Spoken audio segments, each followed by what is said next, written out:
You know, when you texted Sweens and you said, "Hey, can we do a podcast recording on Saturday, 7:30 a.m.?" Meg just replied, "Boundaries," and I was like, and you know what, Meg? My first reaction was like, "What do you mean boundaries?" That was literally my first Me reaction. too. Like, I thought she was trying to set her boundaries. that was my first thought, and I was like, "Don't you wake up early? Like, what do you mean boundaries?" And then my second thought was like, "Wow, that's really good. She's setting boundaries. I should learn from her." Yeah, so basically, I forgot that I had sent a text about, okay, for our next podcast, should we talk about setting boundaries or confidence? And then maybe like a day later, I said, oh, can we do 7:30 a.m. because I have this, and that on Saturday. And then Meg was like, okay, boundaries. I'm like, wait, are you setting boundaries with me? Or are you saying, okay, we can do it? And it's just like, no, boundaries as a topic. I'm like, oh, okay.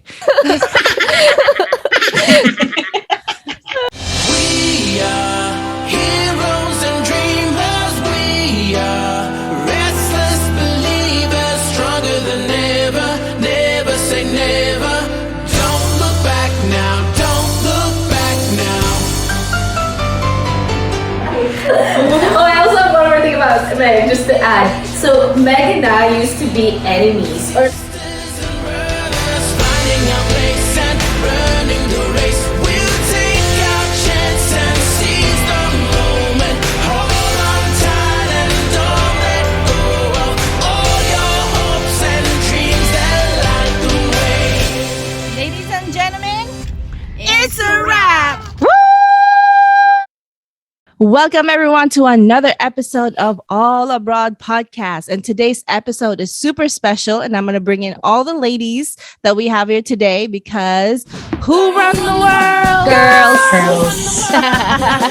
Because this is our Women's History Month episode. And March, if you guys didn't know, March is Women's History Month and March 8th is International Women's History Month. So hello guys, my name is Sweeney. It's Meg. It's Kat. And we have a special guest today. Some people call her Mother Kumu, and we know her as Tessa. I think she's yes. I think she's known for other names too. But welcome, Tessa. Hello. I'm so excited. I'm nervous too. I don't know why. I don't know why you're nervous. You do this live. This is just recorded right now, and the editor can edit it, you know. So this is great. Thank you so much for being here. Right now as we're recording this, it's like 7:30 a.m. So it's early, but we got our game face on, I think. So we're good. We're going to be talking about Women's History Month today. And as you can see, we are here representing different types of, lifestyle. We all have different lifestyles. So this is going to be a great day to just talk about Women's History Month. And the theme is hashtag break the bias. So I'm going to start I'm just going to get into it because we have a lot of things today. So I want to ask everyone, and I'll start with Kat and then Tessa and then Meg, like, what does Women's History Month mean to you? Oh, for me? Yeah. I think it's just bringing awareness to all of the women that have paved the way for us to be where we are right now, where we can, I'm sure more here in the US than other parts of the country, but like we feel a little freer, right? A lot freer to speak our minds, a little freer to speak up in the workplace, a little freer to pursue our dreams and all of these things. So for me, it's just awareness of the women that have paved the way for us to be free in our own skin. Yes, and then you can't see my shirt, but I tried to wear it for today, but it says Femme Liberty. So perfect. She just said about freedom. What about you, Tessa? What does Women's History Month mean to you? I mean, just going off of what Kat said, it shouldn't just be a month. We should have every damn day, every single day, every single month. But it really, to me, it's just celebrating triumphs that women have endured and overcome, but also realizing now too, even as a Filipino woman, that there are so many obstacles too as well that we need to overcome and we need to celebrate as well. It's not perfect. There's always things, but at least there's a lot of things to celebrate so far, and then it's going to keep on coming. So just again, the same thing that Kat said, just bringing awareness and celebrating the triumph that women have endured and have overcome until what we're dealing with today. Yes. And Meg, this is like a beauty pageant question. Good job, guys. I told you I'm nervous. I'm like, oh my gosh, that's recorded. Beauty pageant at 7:30 in the morning. I'm sure those Right. beauty pageant contestants do not do this at 7:30. No, they're getting their beauty sleep. Okay. Exactly. When you said it's beauty pageants, it's like giving me pressure now. Now I get to Meg and I'm like, hey, that's okay, Meg. The Philippines Miss Universe right now. She identifies as LGBTQ. So hey. For me, it's celebrating all the women in our lives and everyone. Like, it's a special day. Like now, I've noticed that March 1, it's becoming more like popular and celebrated that people buy flowers for the women or the ladies in their lives. So it's a time to, it's like the special day to celebrate the women in our lives. Yes, I love all you guys' answers, and when Tessa said something about we should celebrate women every day, Mhm. made me think of like every month. We get that thing that we get every month, right? And I always joke about like we should be able to get days off. We're bleeding, you guys. We need to be able to get days off. We have cramps, we're mood swings. You don't want to work with me today. I have a We're headache. bleeding. My back hurts. Like it should be like a thing where we can, who goes to work bleeding? Period. Right? I mean, no pun intended. But to me, and Women's History Month is definitely everything that you guys have said. Is celebrating those who've paved the way, and also I feel like trying to support those who are trying to do something to keep paving and breaking that ceiling or bamboo ceiling. So yeah, thank you guys. And I want to ask all of you again, another round robin, like how are you representing, how do you feel like you are representing, the women or the strength of women in the things that you do, and the things that you do every day and the things that you do at work? Like, how do you feel like you are, hey, this is girl power. Yeah, I'm doing this. I'm a woman. I'm proud. Like, when do you feel that the most in the things that you do? I think for me, when I mean, owning a business before, that was very successful. And then same thing now, really building something that can hopefully leave a legacy, for, especially for kids. It's just something that I really love to do. So for me, I think every time I own what I do and I feel like I am leaving a mark in my own way, I feel like I'm leaving an impact and a legacy. That's when I feel the most powerful as a woman. And the fact that I can even, like open my own business and operate it and have the vision for it and hire people, like it's just really empowering. So yeah. Tessa. Yeah, I think for me, I think all of us have that ate in our life that isn't our mom, but really is that ate figure of really look up to them. And I like to think that in my job, it's crazy because I've gone from medical to now going into media and being able to work in a place where sometimes you kind of feel like you're the only woman in the room, if you know what I mean. Yeah. Mhm. And I think that's a really empowering thing because as women, I love how no matter what, you see how confident someone is. They may not know what they're doing or they may be scared of what they're doing, but they don't show it. And that's a powerful thing, is especially for me going into media, not knowing anything, is this whole social media thing and going into Filipino representation and all these different things. I always feel like I'm the only woman in the room, and sometimes you have to put on this persona of like, oh, you have to know everything, you have to be a certain way, you have to talk a certain talk, you have to walk a certain walk. But it's not necessarily like that. It's just that being yourself and being able to embrace that and realize that that's such a powerful thing. And I think for me, just being able to be vulnerable and being able to be authentic and seeing that other people recognize that, other women are motivated by that, seeing that other people are able to say as a Filipina, as an ate, as a tita, as a ninang, that we can do this. And we don't have to stick to what the quota is or what our parents said it was or what we thought was before. And to me, that's really empowering, seeing that it is different than how it was 10 years ago, or how our parents said it was, or how we thought that being a successful Filipino woman or woman in general, what it looks like. I love that idea that to be successful, and just like what you said, Kat, being a CEO, being an entrepreneur, all of those types of things. I like that entrepreneur. I don't know why I haven't heard that before. Yeah, it's a good one. Yeah, those types of things. You wouldn't see that before, but now we're seeing so many of it. And it's inspiring and it's exciting that this is what we're living in now. So I hope that answered it correctly. But It does. It does. But I love your passion. It's I so know. passionate. I love it. You woke me up. I know. And she's cold. Imagine know. when she's warm. I mean, what kind of passion comes out of her when she's warm? She's cold Oh. right now. We'll She's do on this again fire. at 7 p.m. But let me take this opportunity to quickly just divert what you just said, because we didn't get a chance to really get into what Tessa does. So you just talked about being a nurse or being in the medical field and being in the media. So just quickly tell us, tell our viewers and our audience, what do you do? Hi, viewers. So I went to nursing school. And I did the whole medical thing. I also taught at a high school. And the thing for me was, I think I was constantly trying to make my parents happy. And it was always like, okay, medical field, or do something that is safe. So that, and I totally understand, and I love that.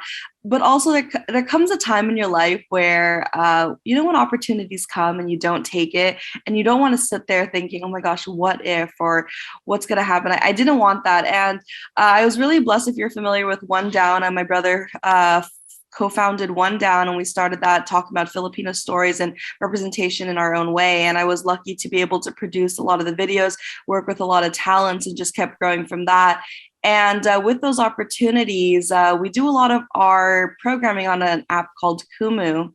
And I was super blessed that I started on Kumu as a creator. And from that, I am now leading the charge for Kumu USA. Yes. Whoa. That deserves some applause. Yes. Good job. And also she talked about One Down. I actually listened to one of the podcasts of how the One Down got started. So if you guys haven't heard it or whatever, it was under Chismis canceled, right? Yes. I think the story about the One Down, how the One Down started. So if you guys want to listen to another podcast, another Filipino hosted podcast, make sure that you follow One Down Media and look up Chismis canceled. I don't know why I'm not saying that right. Chismis canceled. There you go. Thank you, Tessa. So Meg, what about you, Meg? Like in your life and the things you do, when do you feel the most empowered as a woman? While I was listening to everyone's, Kat's and Tessa's answers, I was like, what makes me unique? What makes me special? And then I realized what makes me unique and empowered is that being just me, being part of LGBTQIA plus, and starting with my family. I was the first one who came out as being gay in my family, both in my mom's side, and with my dad's side, I'm the only gay woman, but mostly a majority gay men. And in family and the batch, a lot of people some people are known, but not really out as being gay. And I feel like I'm empowered and unique in that way, and being able to be the first one in our batch to be married with a woman before that breaks ground in my family and in my community. So that's my story. Yeah, and I feel like in your family, probably if anyone was kind of thinking twice about coming out and maybe looking at the things that you've done bravely to come out and do same-sex marriage and all of that in a different country, huh? Yeah, definitely. You're definitely like breaking the ground with your like. I totally agree with what you just said. Thank you, ladies. Like for me, I agree with everybody. I think at my work, as I think what resonated with me the most when Tessa said, feeling like you're the only woman and sometimes the only Filipino woman in any room, being a part of different organizations like the Rotary Club or the Sheriff's Foundation or anything like that, where it's usually older too. So usually I'm the youngest woman and Filipino. Maybe I find the old club so I can say I'm the youngest. I don't know. I'm just kidding. But no, yeah. So I definitely feel empowered when I'm a part of groups where I am one of the only women or the only woman. And speaking up, sometimes when you enter a room like that, when you're the only woman, it kind of takes a while to like get used to like, okay, well, I have something to say too, and I'm going to say it. But once you find that voice and you start speaking up and people start appreciating your opinion and like start, looking to you for, whatever your expertise is, like that's when I feel the most empowered. So thank you for sharing that, ladies. So speaking of like being empowered and the things that we do, one of the questions I also wanted to ask today is about setting boundaries because, as women, we tend to do so much. And I think as Filipino women, it adds on to that, like more, like I guess I want to say like hospitable personality where you're like always catering to others and yeah, it's okay, yeah, okay, I'll do that, whatever. So, and I know personally I've been in that situation where I'm always like people pleasing. And so, but there came a time when I'm like, well, I can't, I just can't. And then that's when I started learning what it's like to set boundaries. And then when I was looking about like the topic of setting boundaries, there's 5 general types of boundaries. There's, physical boundaries, which is like your personal space, your privacy, your body. There's also, sexual boundaries, self-explanatory. There's intellectual boundaries, which are concerns about your thoughts and beliefs, and intellectual boundaries are not respected when someone dismisses another person's ideas. So that's another type of boundary. Then you have emotional boundary, refers to a person's feelings. You might not feel comfortable sharing your feelings about everything with a friend or someone. So instead, you prefer to share gradually over time. Or you have financial boundaries, not if you like to save money or not spend it on trendy fashions, or you might not want to loan money to people, and that's your prerogative. So there's a lot of different types of boundaries. And I want to actually know from everyone. First question before we get to those is, what types of boundaries do you find challenging to set for yourself? I like at this stage of your life. Kat looks like she has an answer. It's like, is that question for me? I feel like that's your face. What types of boundaries? Either you share what types of boundaries are challenging for you to set, or what types of boundaries are easy for you to set. Either or both. Anytime someone asks me to be a part of a project, right? Like, I think being a creative, sometimes people have different ideas and they're like, Kat, I want you to do dance on this project. Or Kat, I want you to do aerial on this project, right? I want you to play a song on this thing, right? Like all the different things, right? When it comes to like performing arts creative is what I'm trying to share, right?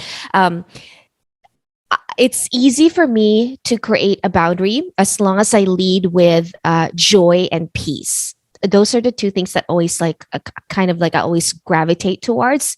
So to me, if a project seems like, oh my gosh, it's going to bring me joy, I know that if I do this, it's going to bring them joy, right? Or add value and bring joy to the whole thing. Then it's like, I think I'm going to do that. And it doesn't matter what the pay is, it doesn't matter if they're not paying me or they're paying me. Because I enjoy it, I'll do it. Right. And I think peace is when it comes to like, well, who am I working with? Is this person easy to work with? Because I don't want to work with people who are hard to work with. You know what I mean? So if it's going to be a peaceful transaction, let's do it. That's kind of like my thing. And then other than that, I think when it comes to other things like hanging out, like sometimes it's like these days people are always like, I miss you, let's hang out, like, and it's like it's so common now that people say that, right? Yeah. And when do people actually really do that, right? It's like, sure, you miss me, let's hang out. So when that thing actually really comes around, like if I feel like it's a genuine friendship and we are really wanting to hang out because we want to get to know each other more, or like again, there's common grounds with what we do together, and we can both add value to what we do, insight on what we do in life, then I would love to do that. But if it's just like we met each other once, but like let's hang out because I don't know, sometimes it's like people want to get people want to be seen with different, and I do that too. I'm always thinking like, do I want to do this because it's like I think it's cool to hang out with them, and maybe it's cool to be seen with that crowd or whatever. And once I start asking that question, it usually means no. It's like, nah, no, I don't want to do that. So that's kind of like how I set my boundaries with, hanging out. Yeah. And so you mentioned earlier, you lead with peace and joy. So money is not an issue as long as you are passionate about a project or whatever. It's usually not, money is not usually like I guess the deciding factor for you. Yeah. You want to work well with someone. And then also with the hanging out part, I know you're super busy. So you're probably like, okay, which one of these I miss you, let's hang out should I go to? Yeah, exactly. And then the crazy thing is when you have that busy life, it's fun when you work with your friends, like our podcast, right? Because we get to hang out and then do something productive, and then so we do both the work and the fun. So Yeah. I totally get that. I was trying to hang out with Tessa, not that I have a lot of time. I'm like, Tessa, when are you guys in the studio? I'm just gonna come visit. I still haven't done it though. So what about you, Tessa? What are boundaries that are easy for you to set, and what are boundaries that are harder for you to set? Ooh, I think the easiest boundaries for me to set, which I also don't know if it's a good thing that it's easy to set, and would have to be like for relationships, and that could be sexual, or it could be or it could be just friendships or emotional. I think a lot of times, for me, I've had really toxic relationships. None of my relationships have gone well, and I think that really like for a lot of us, it kind of like closes us out to the idea of dating. And of course, everyone wants a date, but when you have gone through so much heartbreak or trauma or anything like that, it really gets you to that point where you're like, nope, I'm just not even going to try to open it. But then you see those, like for example, Kilig movies or those, and you see those photos, and you're like, oh wait, But for me, it's just really, that's the easiest for me to set, and that could also go with friendships as well, because I think we all have had friendships that have fallen out, or people that you thought you could trust, and all of a sudden it didn't go the way you expected, and you gave your all, and that's why I really love your podcast and respect that all of you are still able to have these lifelong friendships, because not everyone is blessed to have these types of bonds, especially coming from the Philippines, and that's an amazing thing to celebrate. So I want to be a part of this. You're here. Yes. No, You're here. Yeah, you're here. No, But- I appreciate you saying that, and I think that just being, I feel like one of the things that comes out from being friends for so long is like we're like family. So it's like we don't even really fight. We don't have fights. We don't have disagreement. Just kidding. Every physical fights. No, but every time we hang out, it's like always like laughing until we're like crying on the floor. Like literally, I'm trying to think of a time where like someone has, ill feelings to like really nothing. So I feel like it's just, you have like it almost is like we have no choice. We're blood now because we've been friends for more than 30 years. So yeah, thanks for sharing that, Tessa. And then also like what the second part of the question, what is a boundary that's hard for you to set? Oh, a boundary that's hard for me to set is definitely is work. That Oh, physical, that's a good one. it's when you think of work too, it's like this physical, it's intellectual, it's emotional, it's Mm-hmm. everything, especially when you're in a job that you're putting your all into. And it's kind of like this all or nothing. For me, I don't know where, I feel like this episode was for me to figure out what my boundaries are, because at the moment I don't know.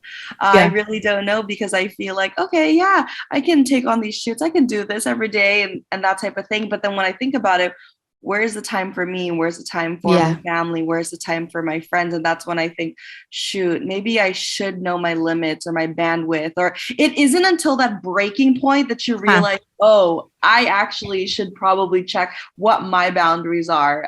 Yeah. Because it's all good until everything just crashes one day, and then you're like, Yeah. shoot, I need to know my boundaries. So that's definitely the toughest for me, and I'm figuring that out right now. But Tessa, I look at you and the things you do and the things you post, and that's hard because you actually work with your family. So it's like when you said, "What's the time for work? What's the time for family?" Well, you're with your work and your family. So I Yeah. don't know. That's tough. That's tough. But and I think what I'm hearing from you too is like when you love what you do, it's hard to define which one is work and which one is passion and which one is a hobby, because I can totally relate to that. I feel like everything that I do is all meshed in one. And I think it's a blessing and a curse, because if you love what you do, then you don't feel like you're working, but then you're like, then I don't have work boundaries. That's why. So I totally can relate to what you said. What about you? I can tell you what Meg's answered. And I'm just kidding. What about you, Meg? Meg set her boundaries with me one time. She's like, no, I can't. I'm going to bed at that time. So I was like, okay. Sleep. It's easy for her to be like, nope, gotta Yeah. get my sleep. Easy. Well, it was tough before, but I'm doing better now. Boundaries with friendship, because before I was really, pleasing, please others, and when it comes to friendship, I'm like 100%. I give everything, and Yes, in the I can end, attest to that. in the end, I always like get disappointed because some people are not like that, and so I recently got a fallout with a friend that I was like all out, and then that person reached out to me, and I was like, you know what? This has gone for a long time, and it's enough is enough, and I cut that friendship off because it's like one-sided. So now I feel like I'm proud of myself for having that boundary for myself, because it's like kind of like toxic, because you give everything and in the end you're disappointed, you don't have the same like output of the friendship. And for the Boundary that's hard for you. To set. that's hard. Nothing's hard for me. What can it shut up. Sini May loves to what you call it uh anyway, What, Margaret Mary? What? Sweeney May. Kind of like say with Tessa that with work, like that boundary, that when they ask you to do something when it's out of my work time, it's like, even though you're already done with your work, I feel like I'm pressured to still do what I'm supposed to do, even though I'm done with my work. So that's like, work is hard. The boundary part. I feel like that's part of like Filipino culture. Correct me if I'm wrong. Like the people pleasing, I feel like it's definitely part of Filipino culture. And then plus, being a woman, and like you always feel like you have to do extra just to, fit in, or to prove yourself or anything.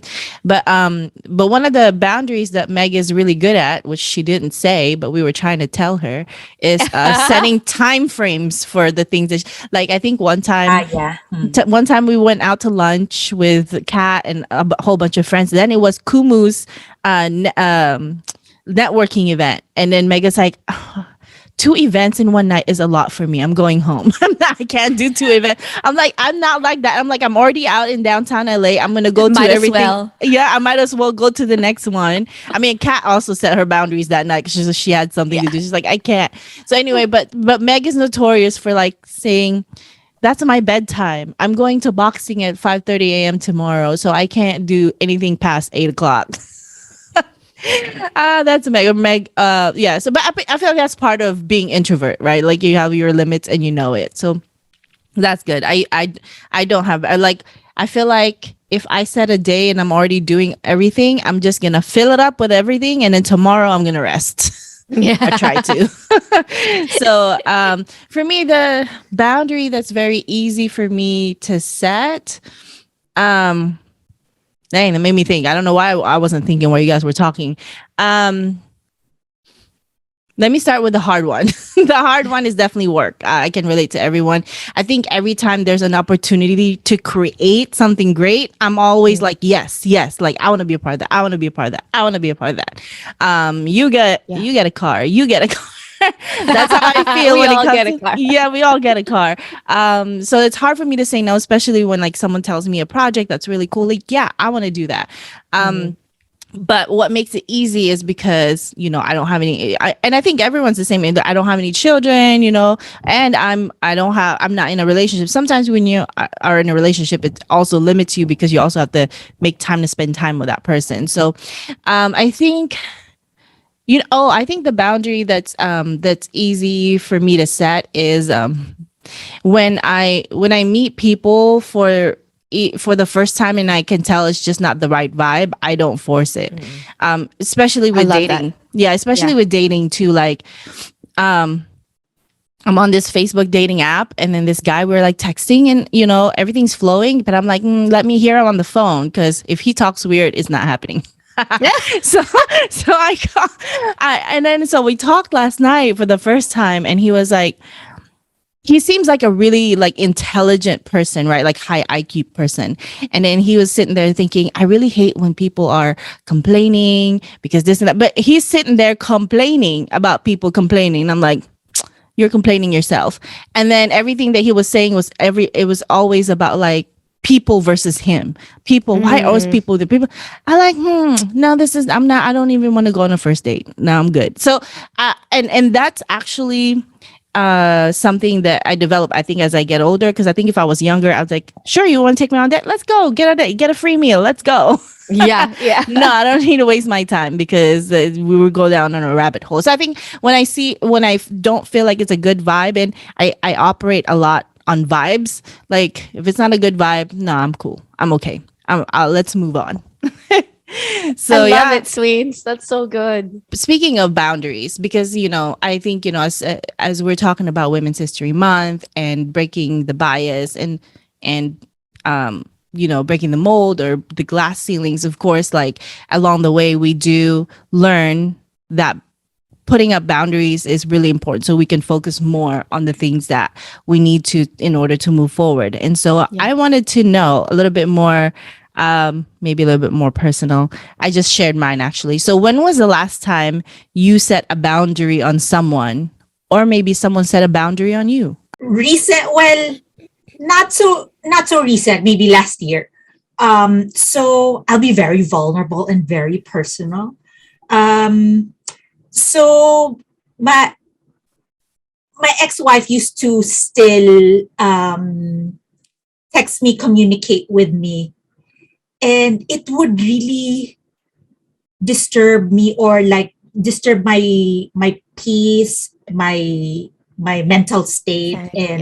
And there would be times as well that when I feel like lonely, I would text or whatever, and it would spin my mind again, all over again, Down and the then rabbit hole. And then I said, once and for all, I will block, no more communication, because she still wanted to be friends, this and that. And I'm like, para que? For what? I have friends. I have my own friends. And there's nothing for us to be friends anymore. Why? And so I made that it was a hard decision for me. I It felt was that. I felt that, Meg. By the you know, I'm really why? passionate about my answer. Like it was hard. It was a tough one for me, you know. And so I made a decision. I will. I still remember June. June, like enough is enough.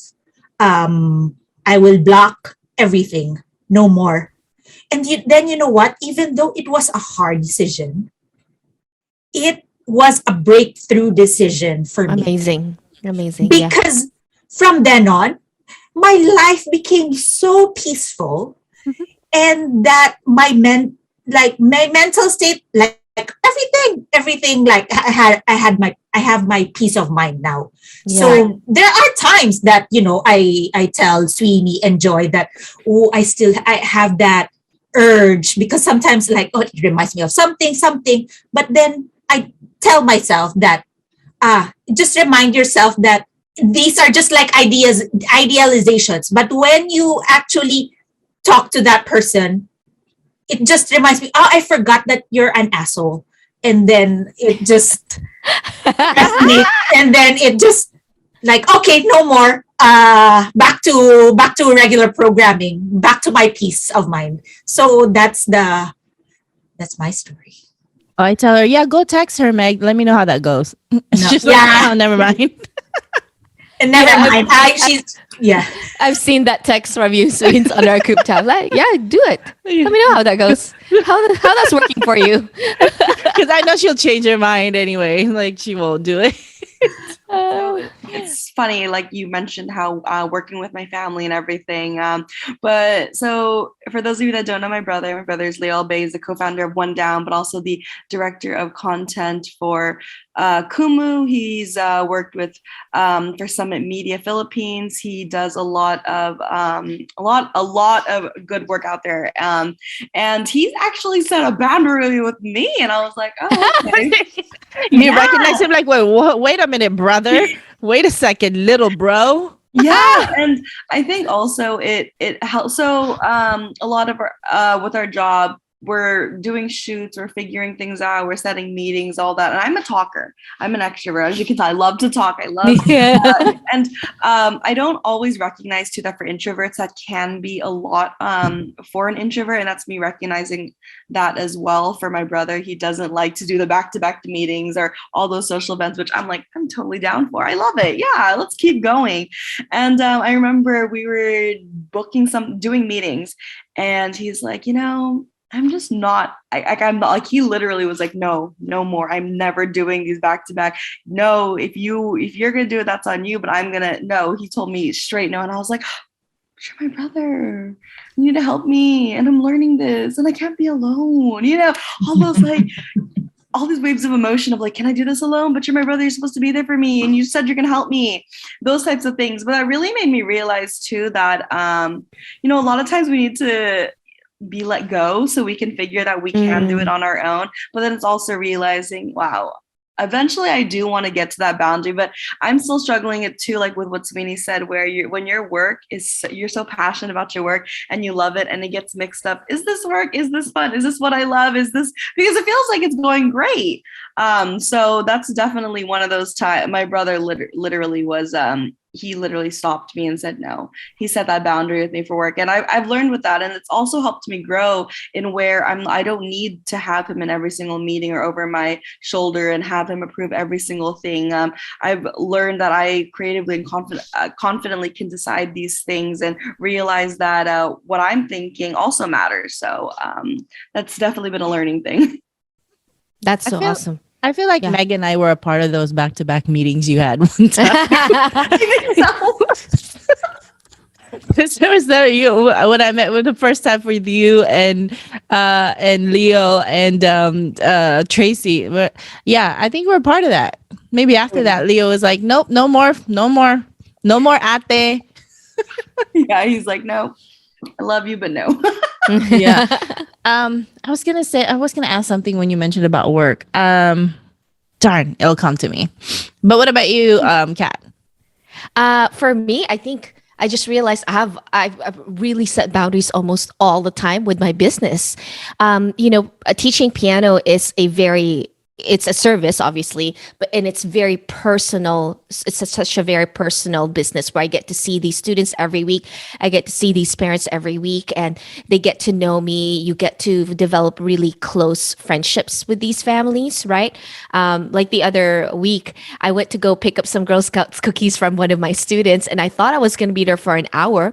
Ended up being there for 4 hours. I haven't met the student. I've seen her online every single week for the last 2 years, and this was my first time meeting her and her mom. I had so much fun. We chatted for 4 hours with the student and the mom, and we just like, oh my gosh, we're just like really connecting. Like this is amazing. So I really had fun. But because they see you as these parents relate to me. It's like I get texts all the time. Like the other day, I got text like, can I leave a review for you, because I really love like how you've been teaching, and I love the impact that you have on my daughter. And these are like things that like it creates this really close relationship with the parents, right? But then when it comes to like pricing, it feels like in my mind I feel so like I don't want to increase my price because I love these kids and I love these families and I do love them. But I have to really set a boundary that like my service is an excellent service, and I'm also building a business. What they see is they see the teaching the piano every week, but what they do not see is the 80% of the work that I do outside of the class time. I think the teaching part is the easiest part of my job. I can just zero in on the teaching. I can just focus, and it's so fun. I love it so much, but there's 80% that none of these kids, none of these parents and adult students see. And it's a lot of freaking work. So it's like setting the boundary of like understanding the value of my business and being able to say, I'm going to increase my price, and that's going to have to be okay. And if you want to quit because you can't afford it, we'll cross the bridge when we get there. But for the most part, I'll be like, this is the price because it has to be. I've proven myself to be worthy of this race. You know what I mean? Not just as a teacher, but the business itself. So yeah, that's a really, really good point, Kat. But let me ask you: has anyone had any issues with you raising the price? Yeah, Not at right. all. So None. a lot of Yeah. like a lot of the clients I have when it comes to like business and marketing, they feel pressured not to, but they don't realize because they do a good job. Your clients actually don't mind paying you more. Right. Just like me, like when I really like something, they increase the price. I've never minded. But Yeah. if their service sucked, like I wouldn't have been there in the beginning, like for that Right. long. So Yeah. it's like a personal pressure about the increase, because it's an uncomfortable. I feel like it's an uncomfortable conversation. Oh my gosh. just gonna- I was so stressed, like sending like the newsletter with my price increase. And I was just like, press send. And I was like, oh my God, I did it. And every single like maybe hour I look like, is there a reply? There's no reply. And then actually one of the parents even texted me and she was like, I'm so happy with like your service that I'm willing to pay more. And I was like, okay. So it's really funny. But yes, we should not be afraid of increasing our rates, especially when we know that we are doing a good job. Yes, that's good. I like it. And that actually leads me to a thought that, when you like, I feel like, well, with the topic, a little bit of topic of confidence, but I feel like every time you stick your neck out for yourself and it works out, like you stand a little taller, right? Yeah. So I feel like, always like when you're in a situation when you have to speak up, when you're in a situation where you have to fight for, fight for your right to party. No, stick your neck out for yourself. Defend, whatever it is that you believe in. Do it, because the worst that could happen is people don't agree with you and you move on. But the best thing that could happen is people see your point and then you get your way and you're like, oh, I'm a little bit more confident now. Can stand a foot taller today because I made sense and people agreed with me. So thank you guys for sharing all of your thoughts on that. I love it. And I love when Tessa was talking about the story about her brother setting a boundary on her, because I feel that way too when people set boundaries with me, especially it's really Meg. I'm just pointing at Meg over there. It's really Meg. I'm like, what do you mean you're going to sleep? It's only 7:30. You know when we do Kumu at 8:30? And she's like, it's so late for me. It's 8:30. What do you mean it's so late for you?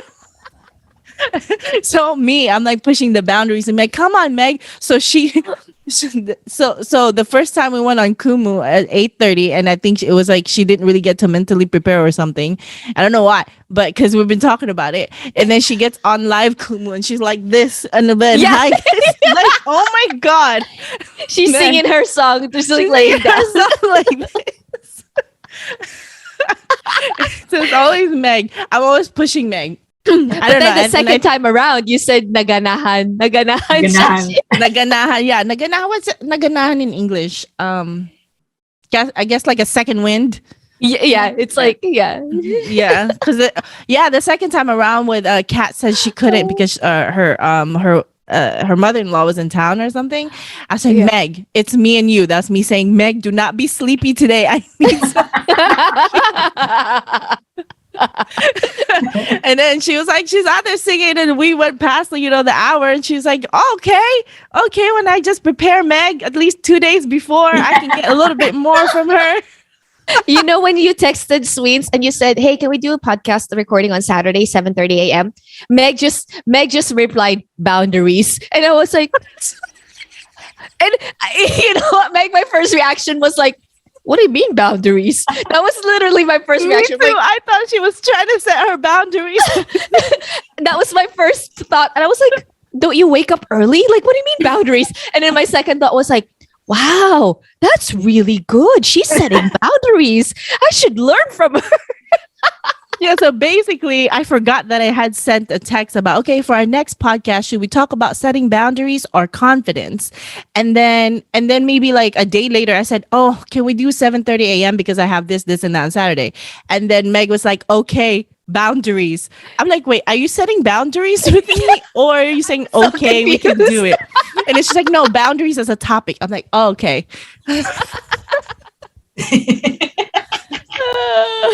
I love it. Okay, Meg. So just I wanted to go one last round. When it comes to breaking the bias, what kind of bias do you hope to break in your journey, in your work or your life or anything, like just in the coming future? Like, what is it that you hope to set? What kind of, legend do you want to leave? What kind of bias do you want to break? And, hoping to inspire others too, whether, the madlang people, the masses, or your family, or just the people close to you. Like, yeah, that's, as I was formulating that question, I'm like, oh, I don't know. I also am thinking about that. Like, what kind of bias do I want to break? And just to let you know, for Women's History Month, hashtag break the bias is the theme, and a lot of people are taking a picture with like their arms crossed like that, and then like posting it up and breaking the bias and telling their story too. So if you guys want to think about that for your social media. But yeah, I want to know, what biases do you guys want to break as you continue into this journey of yours? I have two. Go. For me, even though I'm really devoted to my business right now and all of that, I'm still constantly auditioning on the side for commercial work and acting and stuff. And I'm constantly looked at as, you do not look Filipino because of my red hair. Because Filipinos should have black hair, right? And so that's really hard for me because I feel like I'm not getting a lot of jobs because of the fact that, like, when I audition and they're looking for Filipinos or Southeast Asian descent, that I look different for mainstream media, right? For mainstream media, especially for commercials, because commercials are very much like family. It's very stereotypical. Like, it's like you have to look like the mom, you have to look like, it's so stereotypical. So I think that for me, I'm constantly fighting that, and I would love to be one of those women that, someday, somehow, I'll book a commercial that, hey, it's a Filipino and she's got red hair. Because I'm constantly like, maybe I should just color my hair black again. And I'm like, but I love my hair red and I don't have to, I don't have to go back to black hair. So that's one. And then two, it's the bias of music teachers not making enough money. There's just this big bias, especially as a woman, already like we already know that women statistically get paid less than men, right?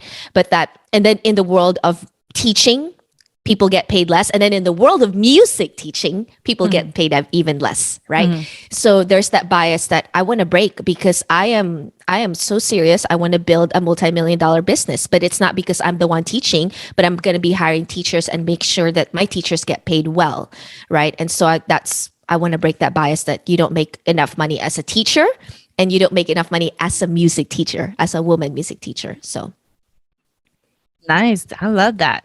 And you're on your way to doing that. So yeah, congratulations. Thank Tessa, you got something?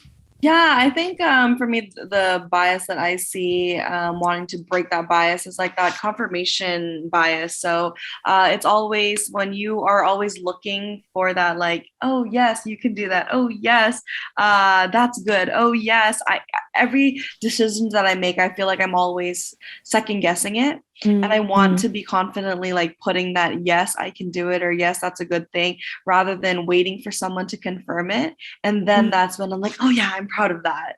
I want that moment for me where I want to be able to say that this is my work, and regardless of whatever you think of it, it is what it is. And I'm happy with how it is, because at the end of the day, nothing really matters with what everyone else is thinking, but what with yourself. But we live in this society where social media and everything really gets to you, and you're constantly overthinking and you're comparing what you see people posting, or someone's work, or someone's video, or so-and-so is doing this, that we constantly get it into our head like, oh, actually so-and-so did this and I did this and this is wrong, but people like that, so I need to sway with that. And for me, no, I want to break that bias where I'm like, no, you know what, I'm gonna do it my way. And it's either it's my way or no way. If how I like it is how I like it. How I want to do it, how I want to live my life, it's my life, it's my work. That's what I want to do. You're either with it or you're not. And I think that's something also, having these conversations really helps us, because it realizes how much worth we all are and how much we bring to the table. And just being around such talented, successful women like yourselves, it really gives you that, what? Yeah, we got this. We can do this. Yeah. It really empowers you to keep going and really just pat yourself on the back too of what a good job you're already doing as it is. So it's for me would be the confirmation bias. And what you just said reminded me of Dr. Seuss. I think it's Dr. Seuss that said, be yourself. No, maybe not. Be yourself because everyone else is taken.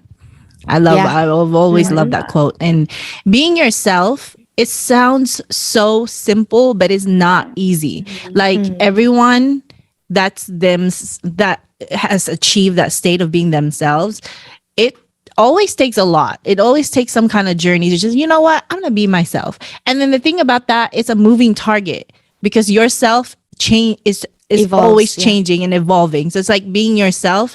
It's like if a year from now, I might still be not struggling, but I'm still probably being challenged of how to be myself, because I'm not my last year self. I'm this year's self.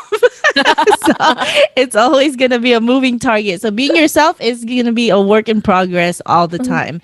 And I think I love what you said about that. Meg, do you have? She's deep in thought over there, guys. Meg is deep in thought. Meg, when I watch the podcast or replay, the thing that I love the most is watching Meg's face. She's no, I know. Sometimes I want to chat with her. I'm like, Meg, fix your face real quick. She's like, I because love her I'm keep thinking thinking face. I'm introvert. Like, I know. I'm I listening love to it. everyone. And like, what am I gonna say? That's okay. I do the same thing. I'm like, what am I going to say? I can share first, actually, real quick. I think that the bias that I try to break, I think I'm working on it already. It's. I agree with Tessa. Just being yourself. I've been in corporate America since I graduated in college. I work at Macy's, I work at Expedia, and then I had my own business. I still do, and then I work in corporate America again. And the thing, I think maybe it's also the Filipino upbringing, because I think that, or I thought that, being in corporate America, suit, tie, behaved like polished and, professional, but when I started networking and seeing people being themselves, even in that environment, and I always tell this story because my friend Audrey, I haven't seen her in a long time because, COVID, et cetera. But when I met her, she was the executive director of YMCA.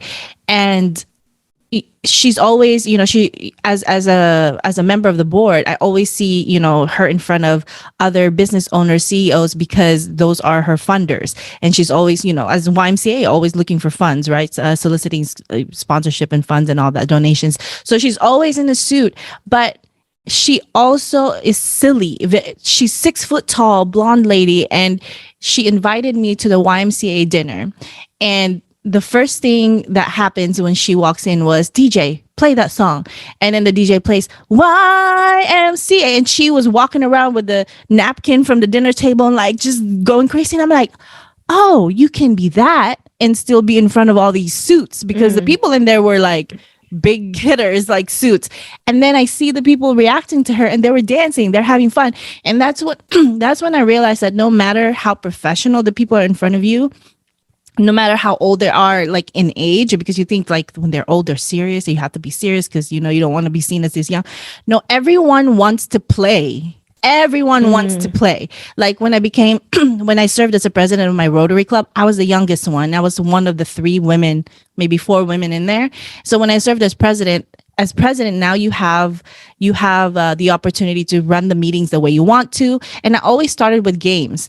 And it's funny because it's like when you walk in, everyone looks so serious. So I'm about to make them play a game. So here goes nothing. And then once they start playing the game, they're all competitive. They all want to win. Like all the, all the shit talking comes out. All them like, oh, no matter how serious everyone is, no matter how professional the environment is, guess what? Someone who has personality and can make the atmosphere a little bit more fun is always a hit, because that's like fresh air to everyone. So I feel like I'm always working on that. Even, when the owners of our shopping center, they're from Israel, they're not really suits, but you think like they're serious because they're the investors, they're the bank or whatever. When I presented, because they come to each of the malls that they own, and every department gets to present about what you've been doing or etc. So the marketing team presented, and I showed them my video about our tree lighting. And I don't have it on me, but I have a magic wand that was a part of the tree lighting. So I gave everyone next to me a magic wand, and I told them, on my cue, just do what I do, okay?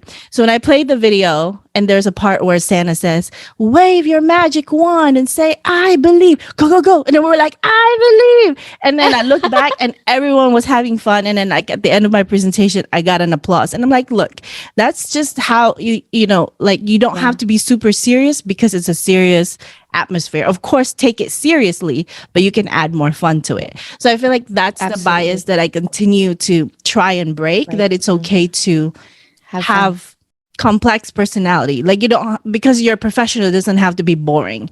And so even when I post my dancing stuff on my public IG, sometimes I'm like, ugh. My VP of marketing follows me, my regional follows me, my da-da-da, I'm public, they can see me. But guess what? They're always like, oh my God, all those dances are so fun. But before I'm like, is it inappropriate because I'm shaking my butt? I mean, not like twerking, but you know what I mean? It's Zumba. So it's like a little bit more sensual. So anyway, I feel like that's part of the things that it's always uncomfortable. Even up to now when I post, whatever, it's me. You're going to see me dancing because I dance. You're going to see me acting out some skits because I love to do silly things. You're going to see me do karaoke because that's what you're just going to see it all. That's just me. And if you don't like it, then don't follow me. But I think that's the bias that I continue to try and break, is to, always be yourself, and if you're a fun person, don't be afraid to show that, even in serious environments. So that's me. No, you know what? I wanted to add something. Freaking fun. With what Sweeney was saying. So the first time I met Sweeney, I was like, oh my God, you're like the long lost sister that I didn't, are we? Because I literally, like I looked up to Sweetie so much, just that, you're confidently yourself, but also successful, and you really show that. And for a lot of us, and then, when she even came to the Kumu thing, she was alone, and that really. Kat and Meg. Well, yeah, but for a lot of us, we always get scared to go to places alone, especially even though, yes, we've met, but I love that. And she got on the mic and she was up there and everything. And she really owned it. That's why I'm like, no, literally, like, we're best friends. So I always tell her, like, I know how busy we both are, but just seeing that, like, just having that friendship, I love it. But when I met you, Kat, when I saw you on stage at the Long Beach Festival, I was like, oh my gosh, are they all like, I was like, I have to know Kat, because also Sweetie was talking about you, and I was like, oh my gosh, we all need to hang out. And one of you, I was like, yep, this is it. This is perfect. And it's a beautiful thing seeing, like, you all bring such different sides of each other. And when you all come together, super fun, and you see that. It's a genuine thing. I love that.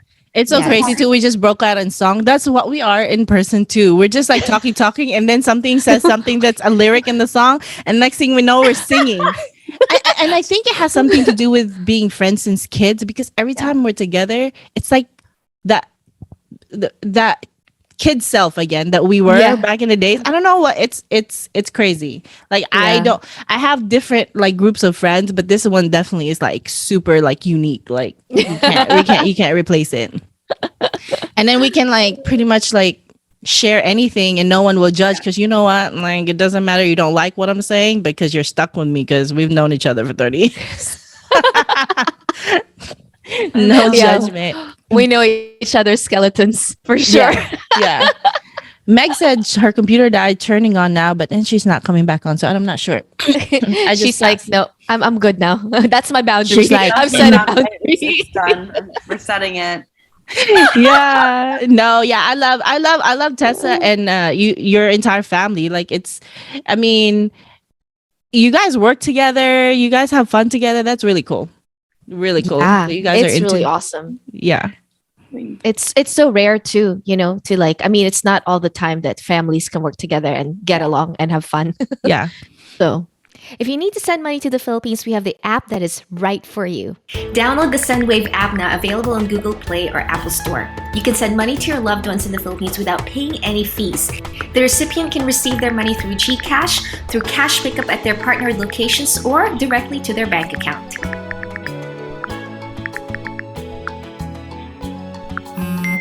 The money transfer can be completed within minutes, and the recipient gets it within 1 to 5 hours. That is lightning fast. Well, in terms of sending money to the Philippines, that's pretty fast. So download the SendWave app today and select the Philippines flag. When prompted, enter the promo code ALLABROAD to get a $10 bonus or 500 pesos.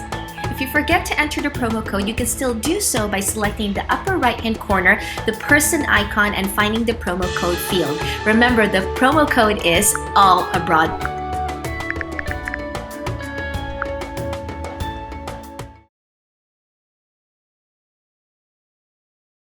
Okay, Meg. So sorry.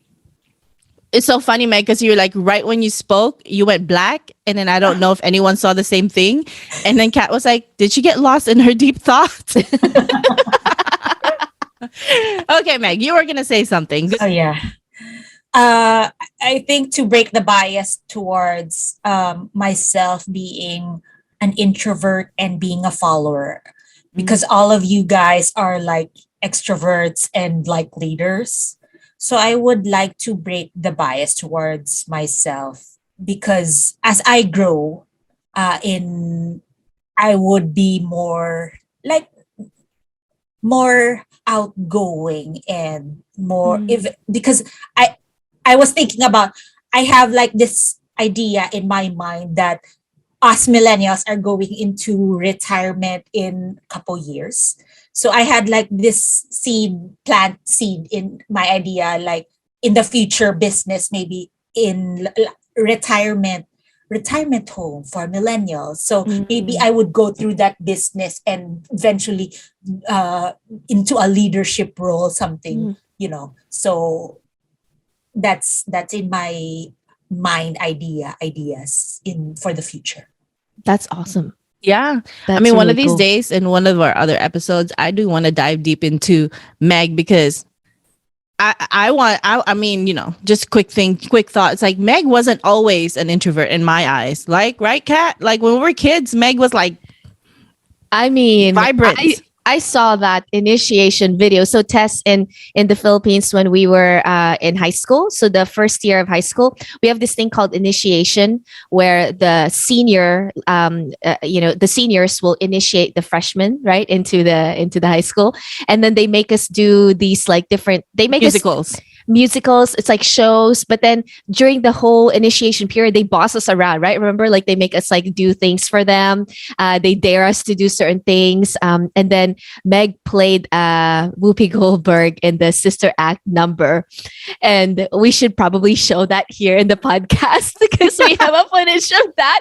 But when I watch it, I'm like, oh my gosh, Meg! Like, what the heck? I remember. Meg It was made me like- remember how, yeah, she was like all out like crazy. But I just remember, Meg, that you were so dramatic.